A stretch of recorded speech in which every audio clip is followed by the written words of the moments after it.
Bé, ja han deixat en llibertat els dos detinguts d'ahir de Figueres. Els han passat a disposició judicial al matí, ja heu vist els vídeos que he fet. Llavors he anat a la Garjola, he anat a parlar amb ells. Com que la policia de moment no té res per incriminar-los, doncs hem decidit que el millor era no declarar, que no declaressin. De vegades els detinguts no entenen, diu que sigui, no entenen que això de no declarar és un dret que tenen. I a vegades volen declarar tant sí com no. I és complicat perquè es foten de peus a la galleda. Llavors, per convèncer-los que no han de declarar, jo sempre els dic el mateix, i és un consell que dono a advocats novells. Bàsicament els has de dir: hoy no es el juicio, avui no és el judici. Declararàs el dia del judici.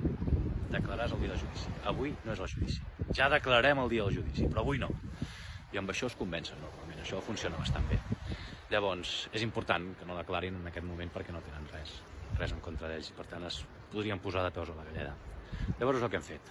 Els he convençut d'això de no declarar, hem pujat a dalt, ja ho teníem tot preparat per la no declaració, hem firmat l'auto de llibertat i cap a casa. Això es continuarà investigant i pot acabar amb un judici si troben més indicis, de moment n'hi ha, i si no troben faré un escrit d'arxiu, que s'arxivi i ja vaig.